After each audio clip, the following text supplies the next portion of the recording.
آنے والے حساب کے دن کے بارے میں کون جو ہے وہ تڑپتے تھے؟ وہ صحابہ کرام تھے۔ کون تھے؟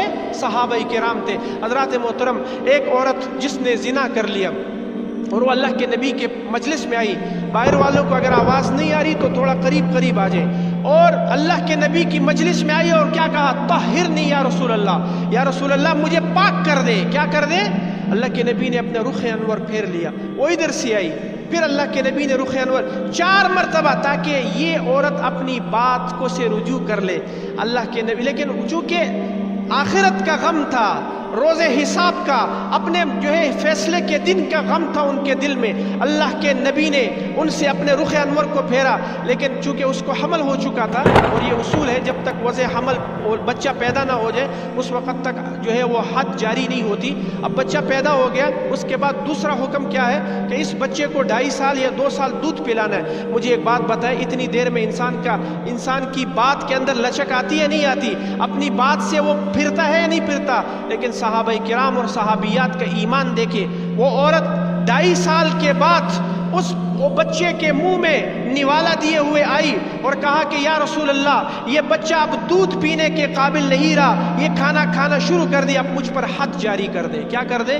سزا جاری کر دے مجھ پر۔ یقین جانے اس کو سنسار کیا گیا اور یہ حد جاری کی گئی، اور اس کی نماز جنازہ جناب رسول اللہ صلی اللہ علیہ وسلم نے پڑھی، اور عمر فاروق رضی اللہ تعالیٰ نے کہا یا رسول اللہ آپ زانی عورت کی نماز جنازہ پڑھائیں گے؟ تو یقین جانے اس عورت نے، اللہ کے نبی نے کیا جواب دیا کہ اے عمر، اس عورت کی توبہ کا 10واں حصہ بھی مدینے پر تقسیم کر دیا جائے تو مدینے والوں کے لیے کافی ہو جائے شفاعت کے لیے۔ اس نے ایسی توبہ کی ہے حضرات محترم۔ تو اس لیے یہ چیز ختم کرنی ہے ہم نے، اور وہ ختم ہوگی کس چیز سے؟ جب ہمیں عاقبت کا سوچ ہوگا۔ اس لیے حدیث کے الفاظ ہے، آپ جو بھی کام کریں اس کے انجام کو پہلے سوچے کہ اگر اس کا انجام برا ہے چھوڑ دے، اور اگر اس کا انجام اچھا ہے تو اس کو کرتے چلے جائیں، نتیجے پہ ہمارا خیال ہو اور نتیجے پہ ہم فوکس کریں، اس کو دیکھیں۔ حضرات محترم، وقت ختم ہو گیا ہے، میں آخری بات بلکہ ایک آپ کو دعوت دینا چاہتا ہوں۔ ہمارے کل جو ہے ختم نبوت کانفرنس یہاں آپ کے سامنے شادی حال میں جو ہے وہ منعقد ہو رہی ہے۔ اب صرف آپ کو 2-3 باتیں کروں گا، زیادہ باتیں چونکہ لائٹ بھی نہیں ہے۔ ختم نبوت کیا ہے؟ یہ اللہ کے نبی کا وہ امتیازی وصف ہے جو کسی نبی کو عطا نہیں ہوا، اور ختم نبوت کے محافظ میں اور آپ ہیں۔ حضرات محترم، اگر میں اور آپ نہیں ہیں تو اللہ ختم نبوت کا محافظ ہے، اللہ ختم نبوت کا محافظ ہے۔ اور یاد رکھیں، اللہ کے نبی کے زمانے میں بھی اسود عنسی نے ختم نبوت کا دعویٰ کیا، اسی طرح ایک اور شخص نے کیا، اللہ کے نبی نے فوراً صحابہ کرام کو اس کو قتل کرنے کے لیے کیا کر دیا؟ روانہ کر دیا۔ اور مجھے ایک بات بتائیں، اگر ہم اللہ کے نبی کی اس عظیم رتبے پر پہرا نہیں دیں گے تو کون پہرا دے گا؟ اور یاد رکھیں، عقیدے ختم نبوت کے ہم سب چوکیدار ہیں۔ کیا ہے؟ چوکیدار ہے۔ اب چوکیدار ہی سو جائے تو پھر اس محلے کا کیا بنے گا؟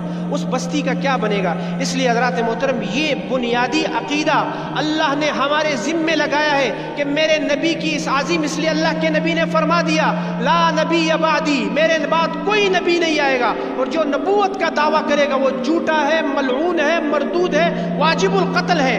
آپ مجھے بات بتائیں کہ مرزا غلام احمد قادیانی نے نبوت کا دعویٰ جھوٹا کیا تھا یا نہیں کیا تھا؟ تو اس لیے حضرات محترم، اس عقیدے کی یہ ہمارے ایمانیات کا حصہ ہے۔ اور میں کچھ دن پہلے غازی علم الدین شہید کے ادھر میانی شریف سے آ رہا تھا تو میں نے دیکھا کہ وہاں پر ہجوم لگا ہوا ہے۔ میں نے کہا جو نبی کی حق پہ مرتے ہیں اللہ اسے زندہ کرتے ہیں۔ کیا کرتے ہیں؟ تو غازی علم الدین نے کیا کیا تھا؟ وہ کسی یونیورسٹی کا پڑھا ہوا نہیں تھا، وہ کسی کالج کا پڑھا ہوا نہیں تھا۔ اس نے عطا اللہ شاہ بخاری کی صرف ایک بات اپنے بیان میں سنی، اور کیا سنا تھا کہ یا تو سننے والے کان نہ رہے اور یا بولنے والی زبان نہ رہے، کہ وہ کان نہ رہے جو یہ گستاخی سن سکے، اور یا وہ بے غیرت زبان نہ رہے جو ایسی گندگی بولے۔ تو غازی علم الدین نے خنجر اٹھایا اور راجپال کے پاس پہنچ گیا، کہا تو نے کیا تھا؟ کہا میں نے کیا تھا۔ کہا کہ نبی کا سپاہی پہنچ چکا ہے، اور اس کے ٹکڑے ٹکڑے کر دیے، اور یہ مفہوم دے دیا کہ جو بھی نبی کی رسالت پہ قربان ہوتے ہیں وہ ہمیشہ زندہ ہوتے ہیں۔ جو کچھ سنا گیا اللہ اس پر عمل کرنے والا اور آگے لوگوں تک پہنچانے والا بنائے۔ مزید اصلاحی بیانات کے لیے ہمارا یوٹیوب چینل ایمان و یقین کو سبسکرائب کریں۔